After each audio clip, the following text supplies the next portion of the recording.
dry and fine. Fine and dry this evening. Try again. Mine's at work. Come on, Rose. Hello. And that lovely. Look. Oh, Colin. Look. They can just... Come here. Potatoes? Oh, they're lovely. No, make them. Take them off, Alex. Oh, lovely, aren't They're they? special. These are Aunty Phyl's prints. I'm sure you can have one later. Oh, yeah, give him one, yeah. As long as he doesn't chase round with it. Yeah, Right, give him there you one. are then. Oh, is it? These deep pictures of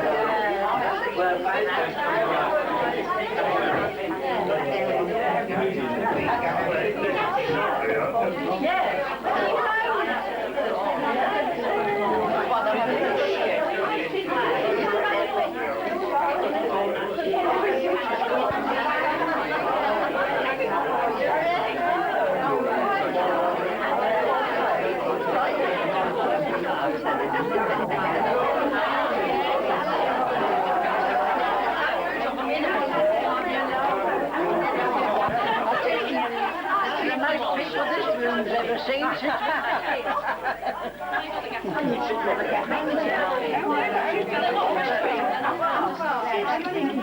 had nearly 50 of mine, so God knows what. Wow, I don't know.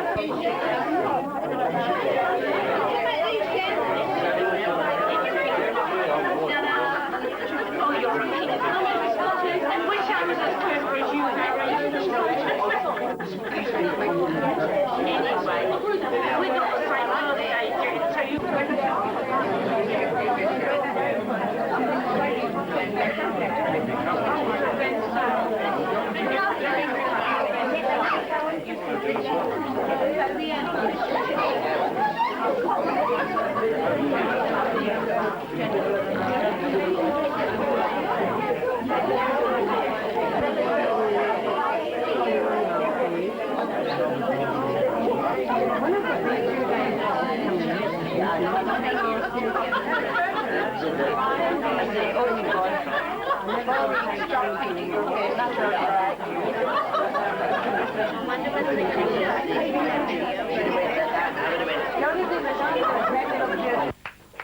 I think I'm right in saying, Phil, that you've been here for 10 years now. Yeah, 11 years in May. 11 years old, yeah.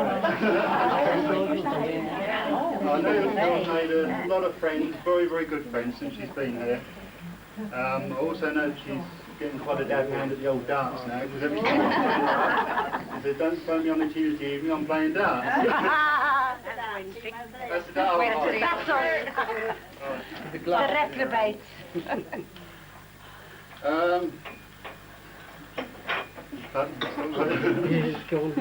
I've been told, I've been asked to be to say by Jenny that on Phil's 90th birthday, she expects to do fish and chips. We're not coming. So I'm sure that on Phil's 90th and hopefully 100th, a lot of us will still be here.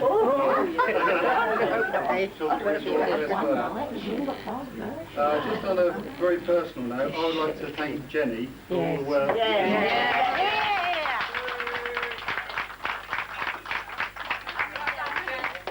Well done, Jen. And Michelle. Now also, Phil, Jenny, myself, Michelle and Nikki have put together, and we've got you a 5-day trip to Bath with Lorna. On the 20th of February. What a lovely thought. Yeah. Well, Michelle, that's good.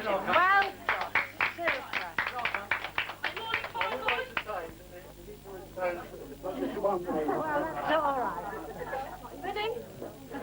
Here we go, Daddy. Happy birthday to you. Happy birthday to you. Happy birthday, dear Phil. Happy birthday to you.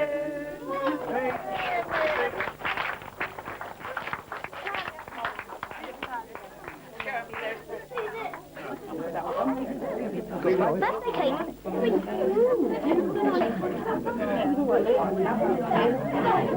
I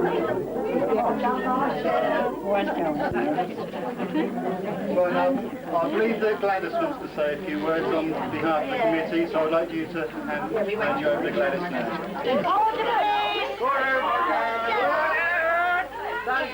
It gives me very great pleasure to present to you, Phyl, these plates, and they're given with love and congratulations from your friends at St George's Court Social Club. I would like to mention too how we've been neighbours upstairs for nearly 11 years, and I think you'll agree with me, we've had good times and we've been very happy here. We all wish you many, many more happy birthdays. Here. And I can't think of that. And we thank you very much for inviting us to your party. Well, Yeah. Well done, Brad.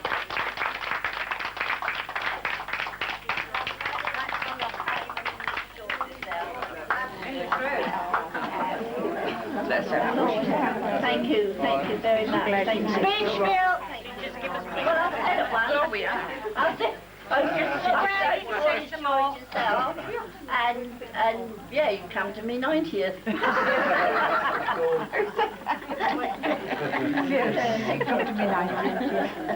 Glad you're I'm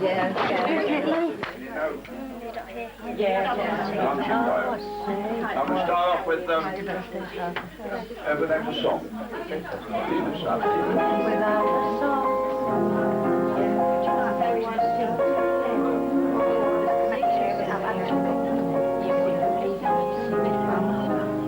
Without a song, the day would never end. Without a song, the road would never bend. When things go wrong, a man ain't got a friend. Without a song, that field of corn would never see a plow. That field of corn would be a desert now. A fella's born, but he's no good no how. Without a song, I've got my trouble and woe, and sure as I know the Jordan will roll, I'll get along as long as a song is strong in my soul.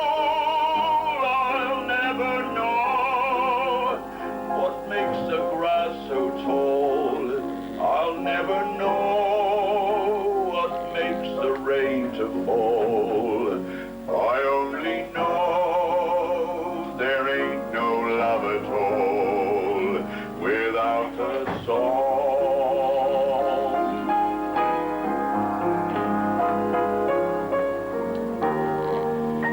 I only know there ain't no love at all without a song.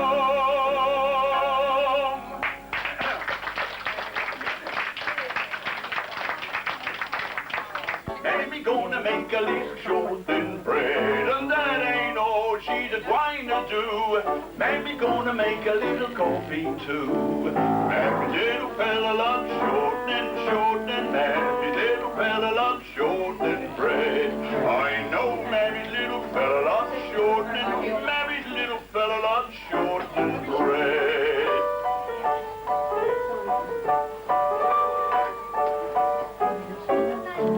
Three little darkies lying in bed, two was sick and the other most dead. Sent for the doctor said, feed those children on shortening bread. Mammy little fella loves shortening, Mammy little fella loves shortening bread. I know Mammy's little fella loves shortening, Mammy's little fella loves shortening bread.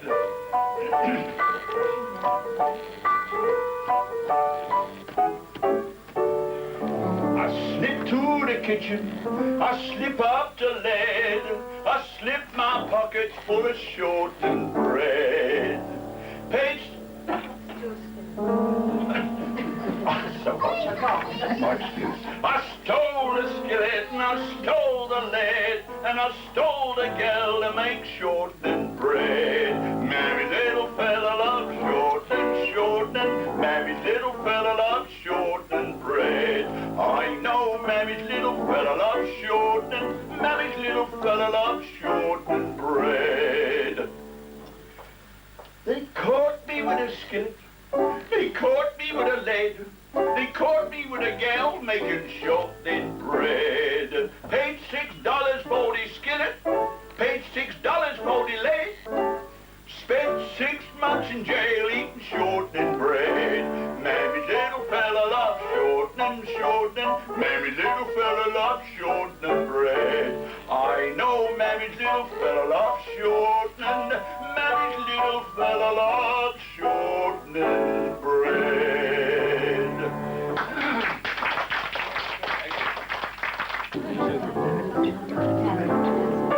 A bold hippopotamus was standing one day on the banks of the cool Shelly Mar. He gazed at the bottom as it peacefully lay by the light of the evening star. Away on a hilltop sat combing her hair his fair hippopotami maid. The hippopotamus was no ignoramus and sang her this sweet serenade. Mud, mud, glorious mud, nothing quite like it for cooling the blood. So follow me, follow, down to the hollow, and there let us wallow in glorious mud. The fair hippopotami he aimed to entice from her seat on the hilltop above. As she hadn't got a ma to give her advice, came tiptoeing down to her love. Like thunder the forest re-echoed the sound of the song that they sang when they met. His inamorata adjusted her garter and joined him in this sweet duet. Mud, mud, glorious mud, nothing quite like it for cooling the blood. So follow me, follow, down to the hollow, and there let us wallow in glorious mud. Now more hippopotami began to convene on the banks of that river so wide. I wonder now what am I to say of the scene that ensued on the Shalimar side. They dived all at once with an ear-splitting splosh, then rose to the surface again. A regular army of hippopotami, all singing this joyful refrain. All together now! Mud, mud, glorious mud, nothing quite like it for cooling the blood. So follow me, follow, down to the hollow, and there let us wallow in glorious mud.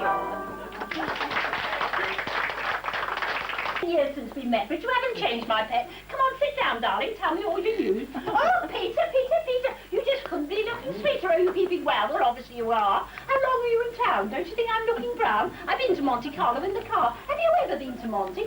Speak, I went with Aunty. Do you remember Aunty May once? She yell? She's the one you used to say looked just like your Dapple Grey. Whatever happened to that horse, my dear? Oh, do you remember our last ride, dear, and you had that super idea and got home without jodhpur soap with you? Wasn't Daddy furious? But you know, it's rather curious. I've never been ashamed of it, have you? Well, really, there's no heed to. I never paid much heed to Aunty and her. So you needn't say you're sorry for that evening in the quarry. Oh, no, my dear, don't say another word.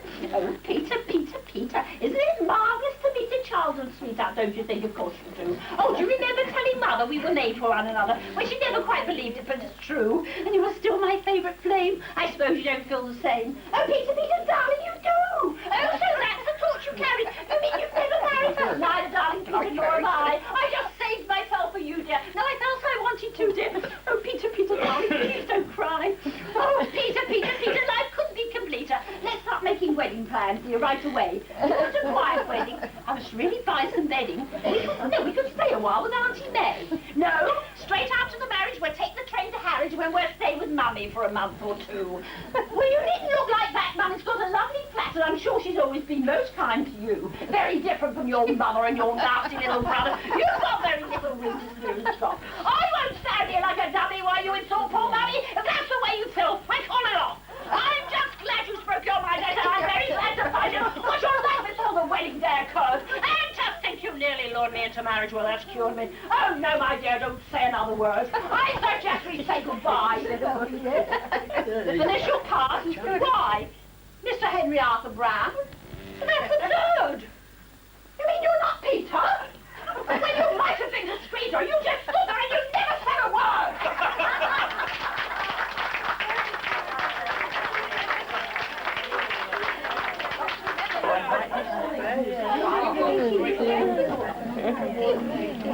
I'll have to follow that. I'd like to see one now from Porgy and Bess. It's called I Got Plenty of Nothing.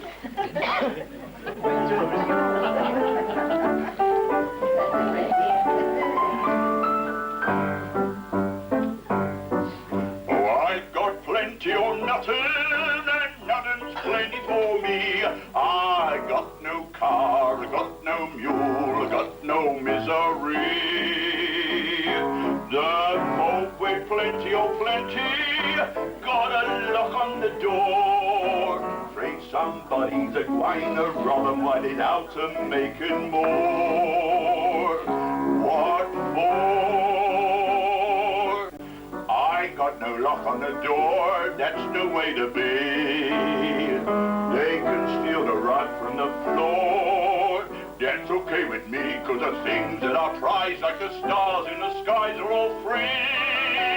Oh, I've got plenty of nothing, and nothing's plenty for me. I got my gal, I got my lord, got heaven the whole day long. No use complaining. Got my gal, got my lord, got my song.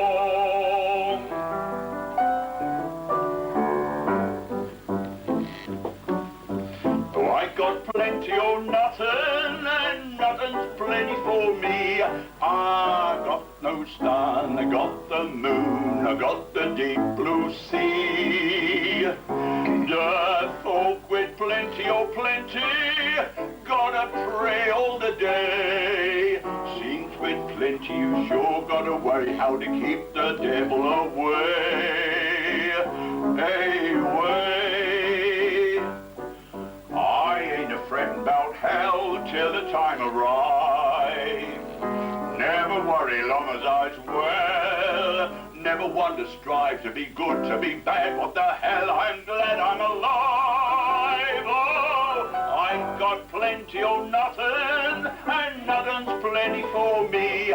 I got my gal, I got my song, got heaven the whole day long. No use complaining. Got my gal, got my lord, got my song.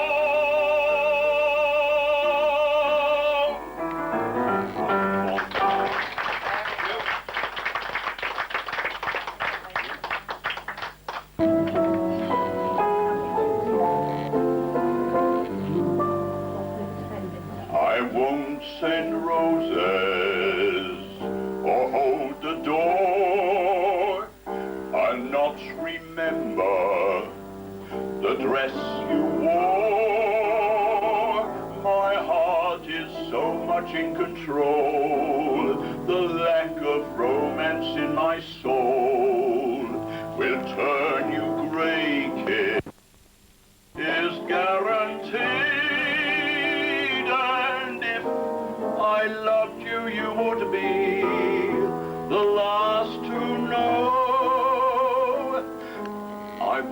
send roses, and roses suit you so. My pace is frantic, bread kid, so stay ahead, kid. In me you'll find things like guts and nerve, but not the kind things that you deserve. And so, while there's a fighting chance, just turn and go. I won't send roses, and roses suit you so.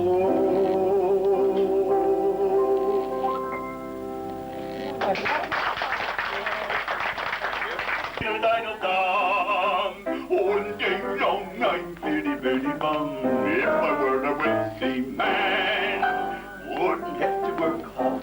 Dang-a-dee-dang-a-ding-a-ding-a-ding-a-ding-a-dum.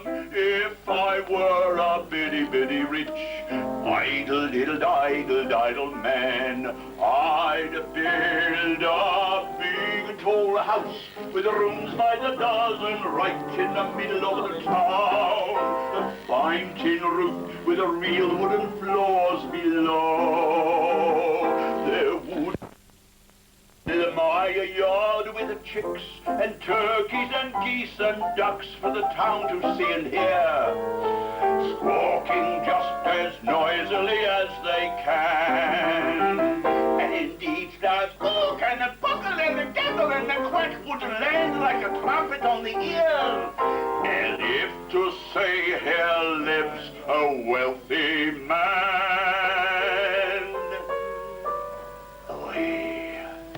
if I were a rich, diddle-diddle-diddle-digga-digga-diddle-diddle-dum, all day long I'd a bitty-bitty bum.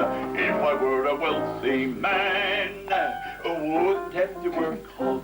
Diddle-diddle-diddle-digga-digga-diddle-diddle-dum. If I were a bitty-bitty rich, idle-diddle-diddle man, I see my wife, my Golda, looking like a rich man's wife with a proper double chin, supervising meals to her heart's delight. I see her putting on airs and strutting like a peacock. Hey, what the happy mood she's in!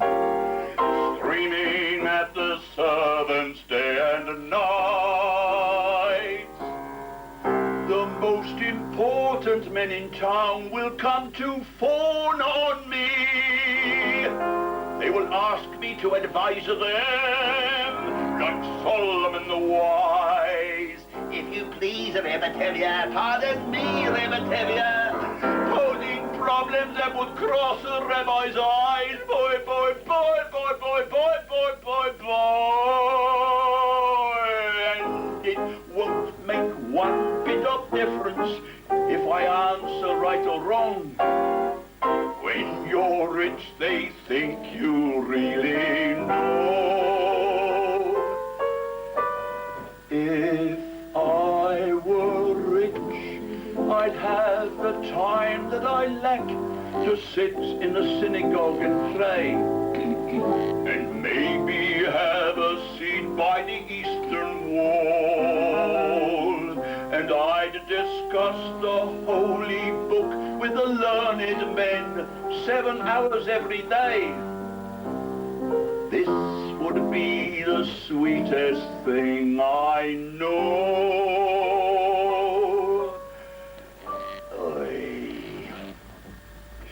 If I were a rich man, diddle-diddle-diddle-digga-digga-diddle-diddle-dum, all day long I'd bitty-bitty-bum. If I were a wealthy man, I wouldn't have to work hard. Diddle-diddle-diddle-digga-digga-diddle-diddle-dum. Lord, who made the lion and the lamb, you decreed I should be what I am. Would it spoil so a wealthy man. Comfort.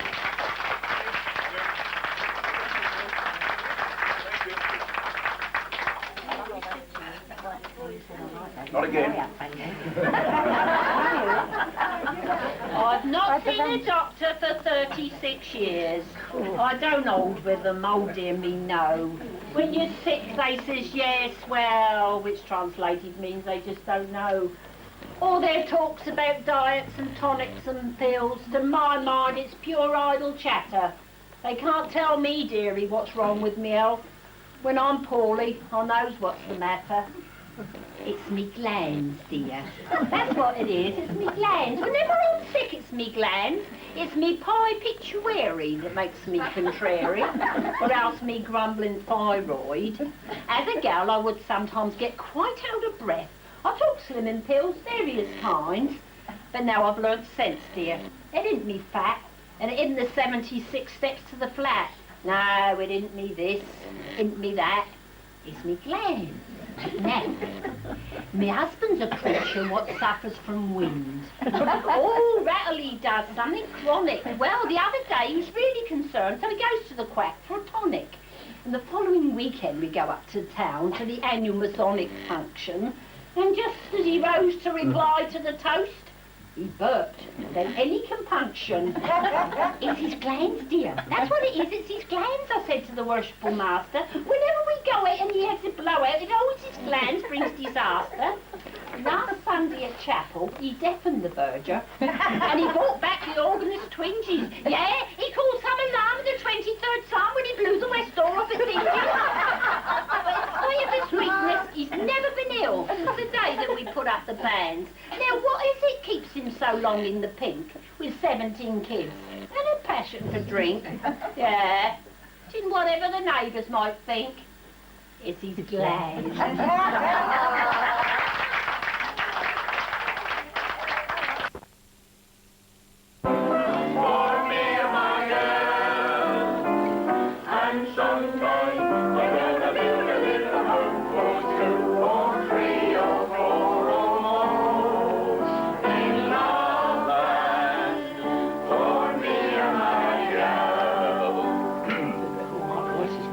Honey boy, what's his that? Who? Honey boy. No, we don't want that one. We don't know. I didn't want to do it. I didn't want to do it. You made me love you. And all the time you do it, I didn't want to do it.